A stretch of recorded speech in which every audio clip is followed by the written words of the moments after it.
next chapter, communicating value or marketing communications. That means if a company produce their products and attractively packaged, it may be a reasonable price and it may build according to customers' needs and desires, etc. But the people will not buy the product if they have never heard of it. So, the people must know the availability of products and its features, price, etc. Then the people or customers buy it. That is communicating value. Communicating value means to communicating the products, features, price, etc. to the customers. That process is known as marketing communication or communicating value. നമുക്കറിയാം, ഒരു product നല്ല രീതിയിൽ കസ്റ്റമറുടെ needs and പ്രിഫറൻസിന് അനുയോജ്യമായ രീതിയിൽ ഒരു company ഉൽപ്പാദിപ്പിക്കുകയും അതിനൊരു പ്രൈസൊക്കെ fix ചെയ്യുകയും എല്ലാം ചെയ്തതിനു ശേഷം ആ പ്രൊഡക്റ്റ് കസ്റ്റമേഴ്സ് ആ പ്രൊഡക്റ്റിനെ കുറിച്ച് അറിവ് ലഭിക്കുന്നില്ല എന്നുണ്ടെങ്കിൽ ആ പ്രൊഡക്റ്റ് വേസ്റ്റ് ആണ്. അപ്പോൾ കസ്റ്റമേഴ്സിന് ആ പ്രൊഡക്റ്റിനെ സംബന്ധിച്ചുള്ള ഡീറ്റെയിൽഡ് ആയിട്ടുള്ള ഒരു ഇൻഫോർമേഷൻ, ഒരു മെസ്സേജ് പാസ് ചെയ്യുക എന്നതാണ് കമ്മ്യൂണിക്കേറ്റിംഗ് വാല്യൂ അല്ലെങ്കിൽ മാർക്കറ്റിംഗ് കമ്മ്യൂണിക്കേഷൻ എന്നതുകൊണ്ട് ഉദ്ദേശിക്കുന്നത്. Next, integrated marketing communications or IMC. Integrated marketing communication means it is a planning and delivering consistent message to identify target audience. That means it is a tool for delivering a consistent message. The role of different communication tools are viewed from the platform of target consumers. Message and their type and how best they are delivered are all decided from the customer's perspective. That means integrated marketing communication means planning and delivering of consistent message to the identified target audience. കമ്പനിയുടെ അല്ലെങ്കിൽ ഒരു production ഫേമിന്റെ audience ആരാണ് എന്ന് വളരെ വ്യക്തമായി identify ചെയ്യുകയും അവരിലേക്ക് ഈ കമ്പനിയുടെ പ്രൊഡക്റ്റിനെ സംബന്ധിച്ചുള്ള ഡീറ്റെയിൽസ് ഡെലിവറി ചെയ്യുക, അതിനാവശ്യമായ പ്ലാനിംഗ് നടത്തുക. ഇതിനെയാണ് നമ്മൾ ഇന്റഗ്രേറ്റഡ് മാർക്കറ്റിംഗ് കമ്മ്യൂണിക്കേഷൻ എന്ന് പറയുക. അപ്പോൾ ഇന്റഗ്രേറ്റഡ് മാർക്കറ്റിംഗ് കമ്മ്യൂണിക്കേഷൻ എന്ന് പറഞ്ഞിട്ടുണ്ടെങ്കിൽ it is A strategy in which different communication tools like advertising, public relations, sales promotion, direct marketing and personal selling work together to maximize the communication impact on target consumers. Integrated marketing communication എന്ന് പറഞ്ഞിട്ടുണ്ടെങ്കിൽ ഏതൊക്കെ medias ഉപയോഗിച്ചുകൊണ്ട്, ഏതൊക്കെ മാർഗങ്ങൾ ഉപയോഗിച്ചുകൊണ്ട്, ഏതൊക്കെ tools ഉപയോഗിച്ചുകൊണ്ട് കസ്റ്റമേഴ്സിലേക്ക് പ്രൊഡക്റ്റിനെ സംബന്ധിക്കുന്ന ഡീറ്റെയിൽസ് എത്തിക്കാം, ഇതിനെയാണ് നമ്മൾ ഇന്റഗ്രേറ്റഡ് മാർക്കറ്റിംഗ് കമ്മ്യൂണിക്കേഷൻ എന്ന് പറയുന്നത്. അതിനകത്ത് അഡ്വർടൈസിംഗ് ഉപയോഗിക്കാം, പബ്ലിക് റിലേഷൻസ് ഉപയോഗിക്കാം, സെയിൽസ് പ്രൊമോഷൻ ഉപയോഗിക്കാം, ഡയറക്റ്റ് മാർക്കറ്റിംഗ് ഉപയോഗിക്കാം, പേഴ്സണൽ സെല്ലിംഗ് ഉപയോഗിക്കാം. ഇങ്ങനെ വിവിധ ടൂളുകൾ ഉപയോഗിച്ചുകൊണ്ട് കസ്റ്റമേഴ്സിനെ ഒരു പ്രൊഡക്റ്റിനെ സംബന്ധിച്ചുള്ള ഡീറ്റെയിൽസ് എത്തിക്കുക. Next, what is the benefit of IMC? Integrated marketing കമ്മ്യൂണിക്കേഷന്റെ ബെനിഫിറ്റ് എന്താണ്? It increase the profit. നമുക്കറിയാം, കറക്റ്റ് മെസ്സേജ് എത്തുമ്പോൾ കസ്റ്റമേഴ്സ് ആ പ്രൊഡക്റ്റ് വാങ്ങിക്കാൻ തയ്യാറാവും. So it increases the profit and also it increases the sales. അത് സെയിൽസും വർദ്ധിപ്പിക്കും. മറ്റൊന്നാണ് consistent credible message. That means integrated marketing communication which gives consistent and credible message. വളരെ സത്യസന്ധമായ, വളരെ സ്ഥായിയായ ഒരു മെസ്സേജ് കൺസ്യൂമേഴ്സിൽ എത്തിക്കുവാൻ ഇത് സഹായിക്കുന്നു. Next, long time relation with customers. കസ്റ്റമേഴ്സുമായിട്ടൊരു ദീർഘകാല ബന്ധം അല്ലെങ്കിൽ ദീർഘം ടൈമിലേക്കുള്ള ഒരു ബന്ധം സ്ഥാപിക്കുവാൻ ഇത് സഹായിക്കുന്നു. Next, eliminates duplication. അത് duplication means to avoid duplicate messages അല്ലെങ്കിൽ one or more meaning messages. അതായത് ഇന്റഗ്രേറ്റഡ് മാർക്കറ്റിംഗ് കമ്മ്യൂണിക്കേഷൻ എന്ന് പറയുന്നത് കസ്റ്റമേഴ്സിലേക്ക് ഡിഫറെന്റ് തരത്തിലുള്ള ഒരു പ്രൊഡക്റ്റിനെ സംബന്ധിച്ച് വൈരുദ്ധ്യം നിറഞ്ഞ മെസ്സേജസ് എത്തിക്കുന്നത് ഒഴിവാക്കുന്നു. മറ്റൊന്നാണ് ഇന്ററാക്ടിവിറ്റി. ഇന്ററാക്ടിവിറ്റി എന്ന് പറഞ്ഞിട്ടുണ്ടെങ്കിൽ sales and promotional messages through use of technology. നമുക്ക് ഇന്ററാക്ട് ക്രിയേറ്റ് ചെയ്യാൻ സാധിക്കുന്നു. എന്തൊക്കെ തമ്മിൽ സെയിൽസും പ്രൊമോഷണൽ ആക്ടിവിറ്റീസും തമ്മിലുള്ള ഒരു ഇന്ററാക്ടിവിറ്റി, ഒരു കണക്ഷൻ ഉണ്ടാക്കുവാൻ ഇത് സഹായിക്കുന്നു. നെക്സ്റ്റ് ആണ് marketing communication mix or elements of promotional mix or promotion mix. That means promotion mix means it's the combination of all components or elements of promotion. ഒരു പ്രൊഡക്റ്റ് പ്രൊമോട്ട് ചെയ്യുന്നതിന് വേണ്ടി ഉപയോഗിക്കുന്ന എല്ലാ തരത്തിലുള്ള മിക്സുകളെയും കോമ്പിനേഷൻ, അതിനെയാണ് നമ്മൾ എന്തെന്ന് പറയുന്നത് പ്രൊമോഷൻ മിക്സ് അല്ലെങ്കിൽ മാർക്കറ്റിംഗ് കമ്മ്യൂണിക്കേഷൻ മിക്സ് എന്ന് പറയുന്നത്. ഒരു പ്രൊഡക്റ്റ് കസ്റ്റമേഴ്സിൻ്റെ അറിവിലേക്ക് എത്തിക്കുന്നതിന് വേണ്ടി, കസ്റ്റമേഴ്സിന് ആ പ്രൊഡക്റ്റിനെ കുറിച്ച് ഇൻഫോർമേഷൻ കൊടുക്കുന്നതിന് വേണ്ടി ഉപയോഗിക്കുന്ന എല്ലാ തരത്തിലുള്ള എലമെന്റ്സിന്റെയും ആകെ തുകയാണ് പ്രൊമോഷണൽ മിക്സ് എന്ന് പറയുന്നത്.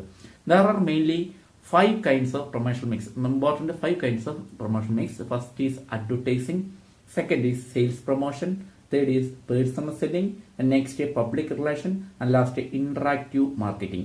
Then sales promotion is again divided into 3: consumer promotion, second is dealer promotion, and third is sales force promotion. നമുക്ക് എലമെന്റ്സ് ഓഫ് പ്രൊമോഷൻ മിക്സിനെ പ്രധാനമായിട്ടും 5 തരത്തിൽ തരംതിരിക്കാം. Advertising, sales promotion, personal selling, public relation, interactive marketing. എന്താണ് advertising? വളരെ ഏറ്റവും important ആയ അല്ലെങ്കിൽ ഏറ്റവും കൂടുതൽ ഉപയോഗിക്കുന്ന ഒരു മാർക്കറ്റിംഗ് പ്രൊമോഷൻ മിക്സ് ആണ് അഡ്വർടൈസിംഗ് എന്ന് പറയുന്നത്. Advertising means any paid form of non personal presentation and promotion of ideas, goods and services by an identified sponsor. Elements of promotion mix ആയിട്ടുള്ളത് advertising. Advertising means it is a paid form of no personal communication to target audience. That means it is a paid form of non personal communication to target audience and it may be visual, spoken or in return, and it is a form of salesmanship in print, or it is a mass communication medium and it also stimulates the sales. Advertising എന്ന് പറഞ്ഞിട്ടുണ്ടെങ്കിൽ ഇത് non personal ആയിട്ടുള്ള വ്യക്തിഗതമല്ലാത്ത communication ആണ്. അതിന്റെ form എന്ന് പറയുന്നത് paid form ആണ്. അതായത് നമ്മൾ ക്യാഷ് കൊടുത്ത് ഏതെങ്കിലും ഒരു ടാർഗറ്റ് ഓഡിയൻസിലേക്ക് വ്യക്തിഗതമല്ലാതെ കൊടുക്കുന്ന ഒരു കമ്മ്യൂണിക്കേഷനെയാണ് നമ്മൾ അഡ്വർടൈസിംഗ് എന്ന് പറയുക. അതിന്റെ അകത്ത് ഇത് വിഷ്വൽ ആവാം, സ്പോക്കൺ ആവാം, റിട്ടേൺ ആവാം. ഇത് ഒരു പ്രിന്റഡ് സെയിൽസ്മാൻഷിപ്പ് ആയിട്ടാണ് നമ്മൾ അറിയപ്പെടുന്നത്. പ്രിന്റഡ് ആയിട്ടുള്ള സെയിൽസ്മാൻഷിപ്പ് ആയിട്ടാണ് നമ്മൾ അറിയപ്പെടുന്നത്. ഇനി എന്തൊക്കെയാണ് ഇതിന്റെ റോള്, അതായത് അഡ്വാൻറ്റേജസ് എന്തൊക്കെയാണ്, ആർക്കൊക്കെ അഡ്വാൻറ്റേജ് ഉണ്ട്? നമുക്കറിയാം മാനുഫാക്ചേഴ്സിന് അഡ്വാൻറ്റേജസ് ഉണ്ട്, പ്രത്യേകം പറയേണ്ട ആവശ്യമില്ല. അഡ്വർടൈസിംഗ് മാനുഫാക്ചേഴ്സിന് അഡ്വാൻറ്റേജ് ഉണ്ട്. ഹോൾസെയിലർ, റീറ്റെയിലർക്ക് അഡ്വാൻറ്റേജ് ഉണ്ട്. കാരണം അവർക്ക് മോർ സെയിൽസ് ഉണ്ടാക്കാൻ സാധിക്കുന്നു. ഇൻഫോർമേഷനൊക്കെ കറക്റ്റായിട്ട് കസ്റ്റമേഴ്സിലേക്ക് എത്തിയിട്ടുണ്ടാവും. അപ്പോൾ അവർക്ക് അവരുടെ സെയിൽസ് മോർ ഈസി ആക്കുവാൻ സാധിക്കുന്നു. മറ്റേ അഡ്വാൻറ്റേജ് സെയിൽസ്മാൻ അഡ്വാൻറ്റേജ് ഉണ്ട്. അഡ്വാൻറ്റേജ് ടു കൺസ്യൂമേഴ്സിന് അഡ്വാൻറ്റേജ് ഉണ്ട്. കാരണം ഓരോ പ്രൊഡക്റ്റിന്റെയും അവർക്ക് വീട്ടിൽ നിന്ന് തന്നെ അറിയാൻ സാധിക്കും. അതിന്റെ ഫീച്ചേഴ്സ് എന്തൊക്കെയാണ്, അതിന്റെ യൂസേജ് എന്തൊക്കെയാണ്, അതിലുള്ള ഇൻഗ്രീഡിയൻസ് എന്തൊക്കെയാണ്. അപ്പോൾ അത് കൺസ്യൂമേഴ്സിന് അതിൻ്റെ അകത്ത് അഡ്വാൻറ്റേജ് ഉണ്ട്. സൊസൈറ്റിക്ക് അഡ്വാൻറ്റേജ് ഉണ്ട്. നമുക്കറിയാം സെയിൽസ് പ്രൊമോഷൻ, സെയിൽസ് പേഴ്സൺസ് ഒരുപാട് പേരുണ്ട്. അതുപോലെ തന്നെ ഈ അഡ്വർടൈസ്മെന്റ് കമ്പനീസ് ഒക്കെ ഉണ്ട്. അവർക്കൊക്കെ അവർക്കൊക്കെ ഇത് ബെനിഫിറ്റഡ് ആണ്. അപ്പോൾ സൊസൈറ്റി അവർക്ക് എംപ്ലോയ്മെന്റ് ഓപ്പർച്യൂണിറ്റീസ് കൂടുന്നു. അപ്പോൾ ഇങ്ങനെയുള്ള കാര്യങ്ങളൊക്കെ വരുമ്പോൾ അതുപോലെ തന്നെ ന്യൂസ് പേപ്പർ, മാഗസിൻസിലൊക്കെ പരസ്യങ്ങൾ കൊടുക്കാൻ നേരത്ത് അതിന്റെ റേറ്റ് കുറയുന്നു. അതായത് മാഗസിൻസിന്റെ, ന്യൂസ് പേപ്പറിന്റെ ഒക്കെ റേറ്റ് കുറയുന്നു. അപ്പൊ ഇങ്ങനത്തെ ഒബ്ജക്റ്റീവ്സ് ഒക്കെ സൊസൈറ്റിക്കും ഉണ്ട്. ഇനി ചില ക്രിറ്റിസിസംസ് ഉണ്ട്. ആദ്യമേ പറയുന്നത് ഇതിന്റെ ഇക്കണോമിക് ഒബ്ജക്ഷൻസിനെ സംബന്ധിച്ചാണ്. അതായത് നമുക്കറിയാം അഡ്വർടൈസ്മെന്റ് കൂടുന്തോറും അതിന് ക്യാഷ് കമ്പനിക്ക് ചെലവായി വരും. ആ ക്യാഷ് മുഴുവൻ അവർ എവിടുന്ന് ഈടാക്കും? പ്രൊഡക്റ്റിന് കൂടുതൽ പ്രൈസ് ചാർജ് ചെയ്യാനുള്ള ചാൻസ് ഉണ്ട്. ഇതൊരു ക്രിറ്റിസിസം ആയിട്ട് പറയാറുണ്ട്. അതുപോലെ തന്നെ കൂടുതൽ അഡ്വർടൈസ്മെന്റ് മൊണോപ്പൊളി ക്രിയേറ്റ് ചെയ്യും.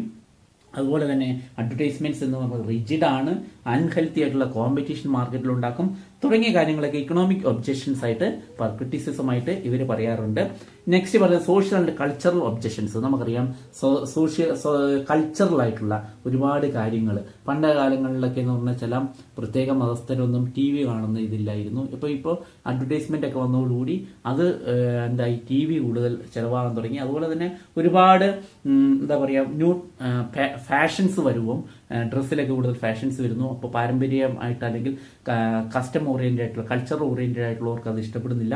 അപ്പോൾ സോഷ്യലും കൾച്ചറലുമായിട്ടുള്ള ഒബ്ജക്ഷൻസ് ഉണ്ടാകുന്നു. മറ്റൊന്നാണ് എത്തിക്കൽ ആയിട്ടുള്ള ഒബ്ജക്ഷൻസ്. നമുക്കറിയാം എത്തിക്കൽ ആയിട്ടുള്ള ഒരുപാട് ഒബ്ജക്ഷൻസ് വരുന്നുണ്ട്. ചില അഡ്വർടൈസ്മെന്റ് ഒക്കെ എന്ന് പറയുന്നുണ്ടെങ്കിൽ ചില എത്തിക്കൽ ഇഷ്യൂസിന് കാരണമാകാറുണ്ട്.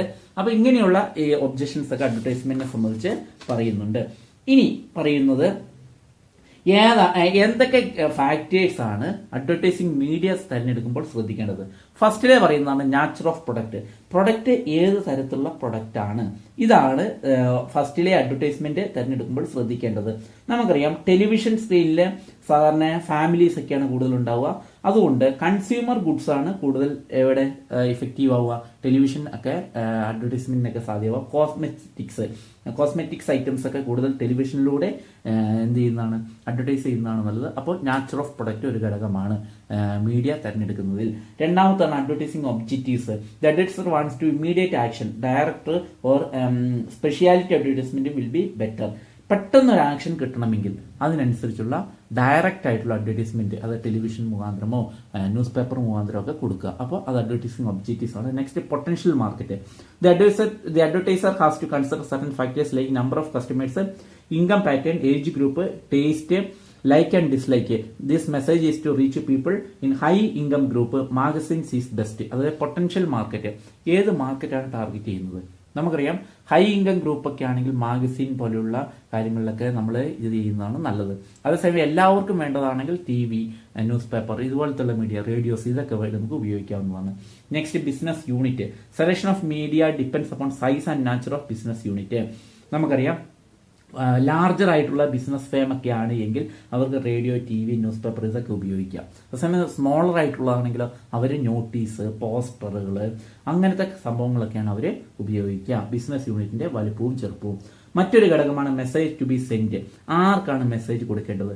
മാസീവ് ആയിട്ടുള്ള കസ്റ്റമേഴ്സിനാണ് കൊടുക്കേണ്ടതെങ്കിൽ അത് TV advertisement, film advertisement, magazine advertisement ഒക്കെയാണ് നല്ലത്. അതേസമയം ഒരു മാസീവ് അല്ല, വളരെ ചുരുങ്ങിയ ഒരു കസ്റ്റമേഴ്സിനാണ് കൊടുക്കേണ്ടതെങ്കിൽ എന്ത് ചെയ്താൽ മതി, ആ ഒരു ഏരിയയിൽ മാത്രം നോട്ടീസ് അടിച്ചു കൊടുക്കുക, പോസ്റ്ററുകൾ ഒട്ടിക്കുക, ഇതൊക്കെയാണ് കുറച്ച് ബെറ്റർ എന്ന് പറയുന്നത്.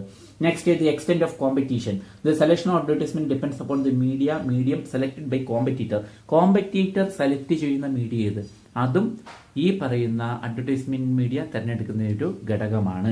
അടുത്തതാണ് അവൈലബിലിറ്റി ഓഫ് മീഡിയയുടെ അവൈലബിലിറ്റി. നമുക്കറിയാം മീഡിയ അവൈലബിലിറ്റി വലിയൊരു ഘടകമാണ്. ഏത് മീഡിയ ആണ് അവൈലബിൾ ആയിട്ടുള്ളത് ആ മീഡിയം ഉപയോഗിക്കുക. ലാസ്റ്റാണ് കോസ്റ്റ് ഓഫ് അഡ്വർടൈസ്മെന്റ് കോസ്റ്റ് ഒരു നിർണായക ഘടകമാണ്, ഫാക്ടർ നിർണ്ണയിക്കുന്നതിൽ. അപ്പോൾ ഇത്രയൊക്കെയാണ് അഡ്വർടൈസ്മെന്റിനെ കുറിച്ച് പൊതുവായിട്ട് നമുക്ക് പറയുവാൻ ഉള്ളത്.